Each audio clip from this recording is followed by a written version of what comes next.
چھوڑو ربیہ، جو تم نے دیکھا نہیں سنا نہیں، اب اس پر تم سے کیا بحث کروں۔ اس نے گویا بات ہی ختم کر دی۔ پھر اندر سے ربیہ کا بلاوا بھی آ گیا۔ ایگزام کے بعد وہ فراق سے مکرامے وغیرہ بنانے میں مصروف تھی۔ اس کے بنائے ہوئے کئی مکرامے برآمدے میں لٹک رہے تھے۔ ان میں دھرے گملوں میں پھول بھی کھل چکے تھے۔ گھاس پر سارا سامان بکھیرے وہ بے حد مگن تھی۔ سنو بھائی، تمہیں ایمرجنسی میں پاپا نے بلوایا ہے، ذرا جلدی کرو۔ وہ بری طرح چونک پڑی، سر اٹھا کر دیکھا۔ وہ جین کی جیبوں میں ہاتھ ڈالے کھڑا تھا۔ مجھے؟ جی آپ کو، ذرا جلدی کرو، ویسے ہی مجھے بہت سے کام ہیں، وہ خشونت بھرے لہجے میں بولا۔ اس نے جلدی جلدی سامان سمیٹا اور اجازت لینے مومانی جان کے پاس چلی آئیں۔ جاؤ بھائی، ضرور جاؤ، حماد بیبی کو تم خود چھوڑنے آؤ گے؟ دیکھوں گا تائی اماں، اس نے بیزار سے لہجے میں جواب دیا۔ وہ کپڑے تبدیل کر کے باہر آئی تو اس کی گاڑی باہر تھی، دروازہ کھولے بیٹھا تھا۔ وہ جھجک کر بیٹھنے لگی۔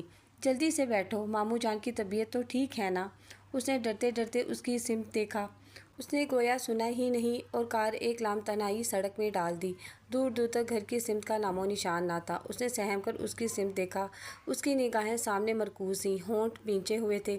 اتنی دیر ہو گئی ہے، گھر ابھی تک نہیں آیا؟ اس کا لہجہ کانپ رہا تھا۔ گھر بھی آ جائے گا، میں تمہیں اڑا کر تو نہیں لے جا رہا، بے فکر رہو۔ وہ دبی دبی سی لڑکی ایسی کھلی بات پر سٹ پٹا کر رہ گئی۔ سنو، یہ ہارون نے تم سے اظہار محبت کب کیا تھا؟ پہلی بار؟ ہائے، اسے تو جیسے بچھو نے ڈنک مار دیا ہو۔ دیکھو بھائی، تمہاری سلامتی اسی میں ہے کہ اس کھیل سے باز رہو، کیوں اپنا ٹھکانہ کھونے پر تلی ہوئی ہو؟ اس نے تیزی سے موڑ کاٹا۔ تائی اماں کو اس کی ہوا بھی لگ گئی تو نکال باہر کریں گی۔ تمہیں معلوم نہیں کہ ہارون انگیج ہے؟ اس پر تو جیسے پہاڑ ٹوٹ پڑا تھا۔ حماد بھائی دیکھیے، مجھ سے اس قسم کی خراب باتیں نہ کریں۔ اس کی آواز بھر آ گئی۔ اگر ہارون یہی باتیں کرے تو اچھی ہیں۔ جی محترمہ، جتنے برے آپ ہیں اتنا تو شاید کوئی بھی ہوگا بھی نہیں۔ پتہ نہیں کیسی باتیں کر رہے ہیں۔ ہارون بھائی آپ کی طرح نہیں ہیں، وہ بیچارے مجھ سے بات بھی نہیں کرتے، جب یہ تمہارے عشق میں مجنوں بنا ہوا ہے۔ آپ کی ذہنیت ہی گندی ہے، وہ ایسے نہیں ہیں۔ مارے شرم کے اس کی آنکھیں برس پڑیں۔ جی میری ذہنیت ہی گندی ہے، مگر آپ ذرا ہوش سے کام لیجیے، چند دنوں میں طوفان اٹھنے والا ہے، اپنی خیر منائیے۔ حماد بھائی، وہ مارے ڈر کے پھوٹ پھوٹ کر رو دی۔ اچھا بھائی، مان لیا کہ تم انوالو نہیں ہو۔ اپنی عزت و جان بچانے کا آسان طریقہ ہے وہ یہ کہ تم سے اگر ہارون کے بارے میں پوچھا جائے تو صاف انکار کر دینا۔ ایک مرتبہ نہیں، 1000 بار۔ اس نے دوپٹے سے ناک رگڑی۔ جن لوگوں نے ہمیں اتنی نزدیکی قرابت داری ہوتے ہوئے جانوروں کا درجہ بھی نہ دیا، میں ان کی سمت اس نیت سے دیکھنا بھی کفر سمجھتی ہوں، چاہے آپ ہوں یا ہارون بھائی۔ جانے کیسے اس کے منہ سے نکل گیا ہو، اس نے نچلا ہونٹ دانتوں تلے داب کر ہنکارا بھرا۔ وہ اسے گھر واپس چھوڑ گیا اور وہ سمجھ گئی کہ وہ اسی گھر سے بہانہ بنا کر اسے اپنے ساتھ لے کر گیا تھا۔ اور پھر حماد بھائی کی بات سچ نکل آئی۔ گھر میں ایک سردین جھلکنے لگا۔ مومانی جان کا رویہ اس سے کھینچا کھینچا سا تھا۔ اس نے اپنے کانوں سے سن لیا۔ مومانی جان ہارون اور بڑے ماموں کے سامنے تیز آواز میں بول رہی تھیں۔ تمہارا دماغ ٹھکانے نہیں ہے ہارون؟ جس کی نانی نے تمہارے باپ کو ستیلے پن کے کچوکے لگائے، زمین و آسمان کے فرق رکھے، میں اس کی نواسی کو بہو بنا لوں؟ تمہیں معلوم ہے ہم نے کبھی ان کو اہمیت نہیں دی۔ اب اس کا کوئی نہیں تھا تو خدا ترسی میں اپنے گھر میں پناہ دی۔ اور تم مجھے ٹھیک ٹھیک بتاؤ، کیا وہ بھی تمہارے ساتھ شامل ہے؟ اس کا تو کروں گی میں دماغ ٹھیک۔ امی حد کرتی ہیں، اس کو تو کچھ بھی معلوم نہیں، میں تو اپنے طور پر۔ بس کرو بھائی، دیکھیے جبار، یا تو لڑکے کو سمجھائیں یا اس لڑکی کو اپنے بھائی کے ہاں بھجوا دیں۔ وہ تو ویسے بھی اس کے اور اس کی ماں کے والا وشیدہ ہیں، صدا کے۔ بھائی تم ذرا تسلی سے کام بھی لیا کرو، اس قدر بات بڑھانے کی کیا ضرورت ہے؟ تمہیں یہ منظور نہیں تو نہ صحیح، تم اپنی بھانجی کو مانگ چکی ہو تو یہ ہارون کی غلطی ہے۔ یہ باتیں ہنسی کھیل نہیں ہوتی۔ پاپا، ہارون بات زبان کی ہے، تم حماقت کر رہے ہو۔ تمہاری ممی ٹھیک کہہ رہی ہیں، اور اس نے رات کو ربیہ سے کہہ دیا۔ ربیہ، میں نے سب کچھ سن لیا ہے۔ ہارون بھائی میرے لیے بھائیوں کی طرح ہیں، بس یہی رشتہ ہے میرے ان کے درمیان۔ ان سے کہہ دو مجھے در بدر کی ٹھوکریں کھانے پہ مجبور نہ کریں، میں نے ان کا کیا بگاڑا ہے؟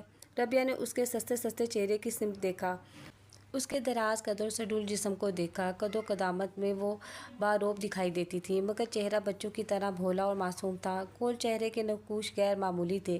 بلا شبہ وہ اس کی خالہ زاد سے 1000 گنا پرکشش تھی، مگر وہ تو اس رشتے کے لیے خود انکاری تھی۔ مومانی کا رویہ پہلے جیسا ہو گیا تھا۔ وہ تو سمجھ گئی کہ ربیہ نے اس کی بات پہنچا دی ہے۔ اس نے سکون کا سانس بھرا۔